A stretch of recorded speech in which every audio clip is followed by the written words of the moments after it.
Thank you, Kelly. Thank you, guys. I always have this little guy go do this with me.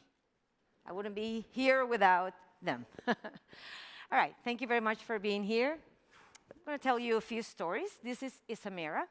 She is a female cotton-top tamarin. She's the dominant female of her family group, and she is a very tough cookie, with a strong character and apparently an itch there. But that's good, because in cotton-top families, mommies are the ones that lead the way. They're the ones that lead the group, and for that, you need strong character. And those of us who have kids know we do need that for your families, for our families. But she's lucky to have a partner that's called Emilio, and he is very smooth kind of guy, is great, company for Rosamira's temper, and he is very easygoing, and he has a lot of patience with the babies. He's great with the babies, as you can see, his face here. But so cotton-top tamarins, the parents are very involved in caring for the babies, and that's good. And actually, everybody in the family cares for the babies. And Emilio has also the role of, he carries the transmitter that helps us find them in the forest when we go to study their day-to-day. And these are the babies they had earlier this year. Sorry about the choppy video, but I had to share this with you today. And I have to say I'm sorry about everybody else here at the Expo, but nothing can be cuter than these babies. So, yeah. All right, another family member is, this is Loaiza here, is the one standing to the right. And he is a young adult, and he has a great role in the family, hasn't left home, which is good because he always watches for any threats, any hungry boa snake or a raptor bird that wants to have a cotton top for lunch. So he's always kind of checking out. And it's also helping with the babies while Rosamira and Emilio have a very bonding moment, a very grooming time for the family, which is great. It's great for cotton top families. And you can see they're all relaxing and hanging out together, very much like we like to do with our own families, and just have family time. And So, and this one is the last family member is Linda, and she is just learned how to hunt a little butterfly pupa there. She has learned from her parents and her family members, like cotton tops do. They learn everything from their parents, like we do. And she is really enjoying that crunchy pupa there, right? And even though cotton-top tamarins love to have little insects, their main source of food is fruits from the forest that grow in the trees of the tropical dry forest. And you can see this guy here is really enjoying that red fruit. And one great thing about cotton tops is that they swallow the whole fruit and the seeds with it, right? And when they poop every day in the forest, a few times actually in a day, they do plant a lot of trees because those seeds come out really ready to germinate. And that's actually their main role in the forest where they live. So they are seed dispersers. They plant lots of trees every day. And that's very important for their presence in the forest where they need to be. And one of the trees that cotton-top tamarins love the most is this big, large caracolí tree. And it is one of the tallest trees in the forest, in the tropical forest of northern Colombia. And the fruit is really juicy and very sweet. So it's like your little piece of chocolate after lunch or after dinner, so for them. And they also love this tree because they use it to sleep at night and stay safe overnight. They make a fur ball of cotton top together, the family, and sleep on the highest trees. And that helps them stay safe from night predators, like small mammals that, not for lunch, but for dinner, they would enjoy a furry cotton top tamarin. Unfortunately, some humans love this caracolí tree as well for a different purpose. The caracolí tree has a very high commercial value, and it is this is logged selectively to sell the wood and to generate an income to the local families.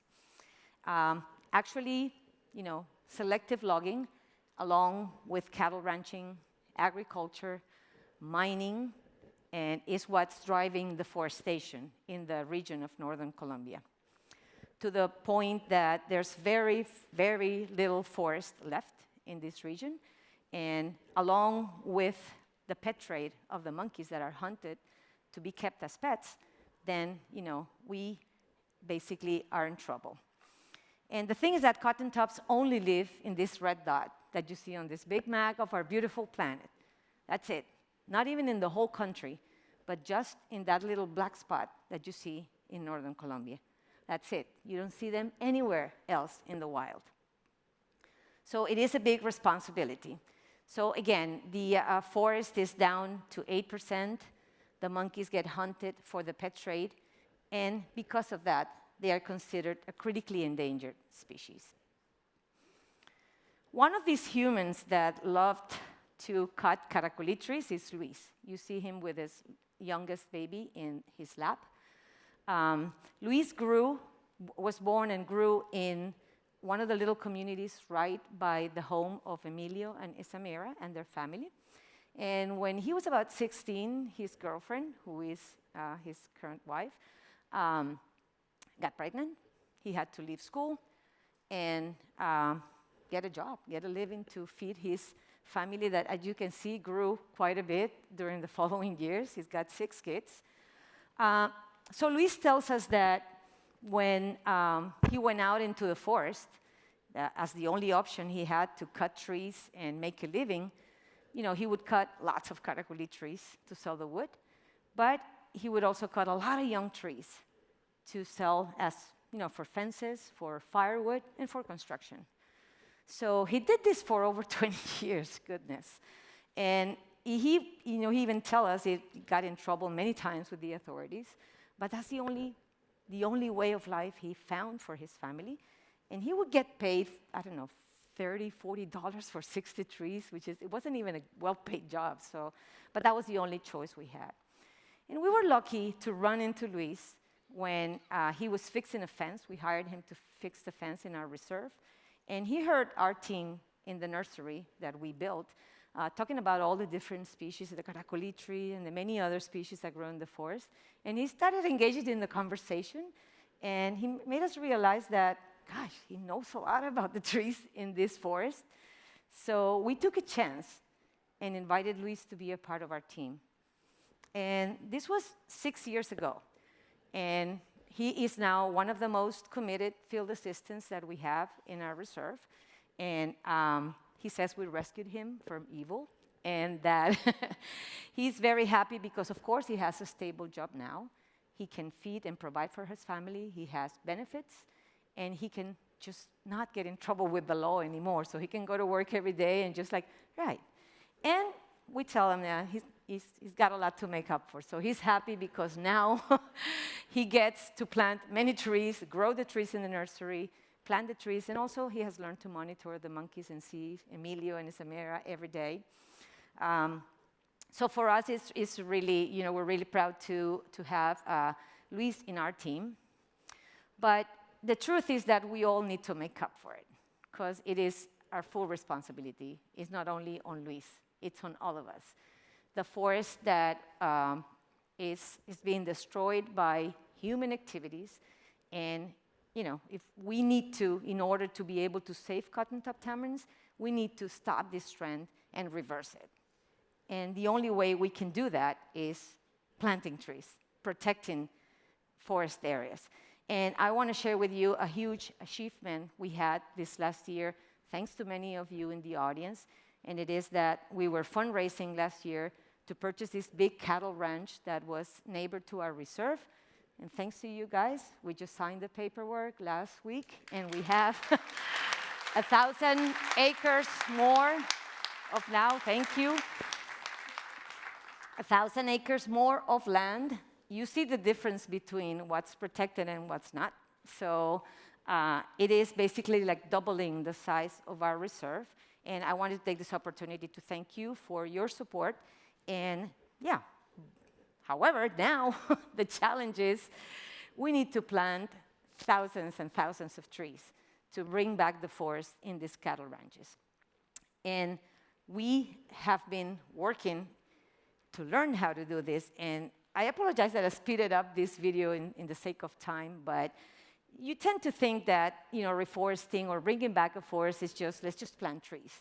But I wanted to show you what the process entails. Just collecting the seeds from the forest when they're produced, then preparing the seeds, then planting them and germinating them, then, waiting until they grow, then putting them in the nursery bags filled with enriched soil, and then being patient and watering, weeding, and caring for them. And then when they're ready, about 1 or 2 feet tall, we mark some of those just so we can follow up. And then we work with the local farmers in the little burros because there's no other way to get to these places where we plant these trees. And then we do our forest restoration plan, dig the holes, put some hydro retainer for the dry season, and then plant the tree. And then you think, okay, we planted the tree. That's the end of it.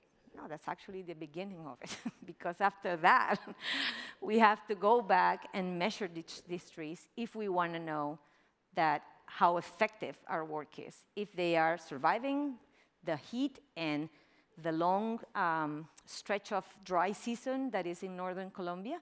And we have to make sure they're healthy and that they're growing as they should be. But there's also a lot of science around it, so we're really happy at taking notes because there's no protocol, there's no knowledge. We're generating this knowledge with Luis, with our team, and everybody that is putting their effort on this. And we have learned how to do this. And I want to share with you, this is one of the properties we purchased as part of our reserve in 2020. And from Google Earth, this is what it looks like now. Quite impressive. So we're learning how to do this. It's been a lot of work. It's been a lot of effort from our team. But we're getting there. We're learning how to do this.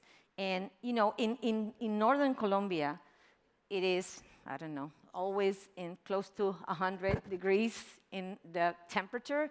The humidity is about 95%. Yeah, I see somebody nodding who visited us, right, Sandy? And that is probably very hard for us humans to deal with, but for trees, it's great, And then, of course, only 3 years, we planted trees in 2020 that were 6 feet tall. And only 3 years after, these trees are like 15, 20 feet tall. And they're already producing fruits that will probably provide, food for the monkeys and for many other species. So, we're learning how to do this. We've created these protocols, and the trees are growing, and the landscape is looking different. So, even though we talk about protecting the forest for cotton-top tamarins, we are really protecting the forest for many other species. It's not only cotton-tops. Cotton-tops are like the star of the show because they're just so cute and they have a beautiful hair. But they actually are we're protecting the home of many other species that share the habitat with the monkeys.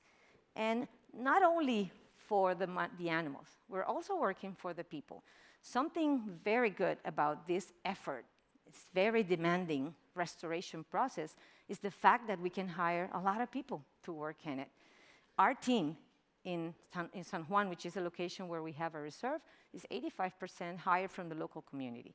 What better way to engage people in conservation than providing jobs and providing capacity building and training them and providing benefits for them and for their families.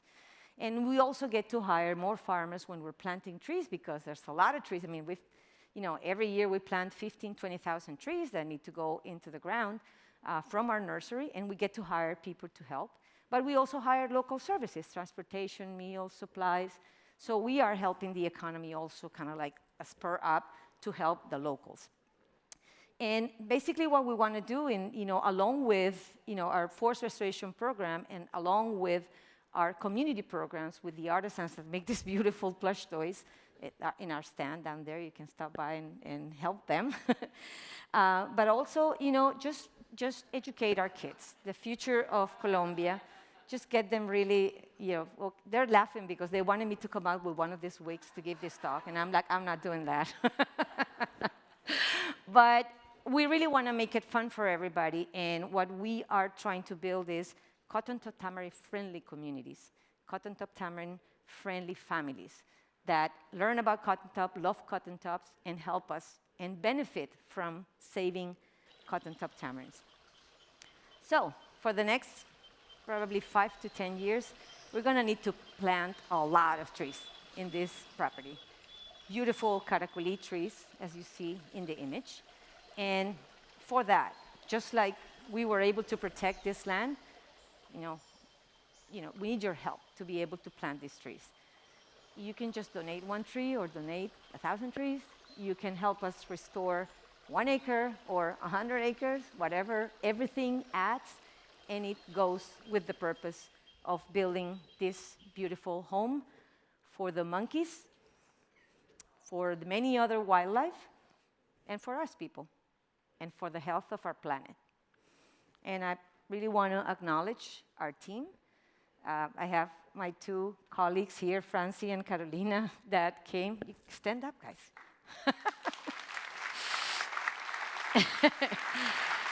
That make all of this possible, and they're great support to the lead. And there's Luis somewhere in the back there, and he is, as many others, crazy about cotton top, crazy about conservation. So thank you for listening. Thank you for your support. And yeah, thank you. Thank you, Rosamira.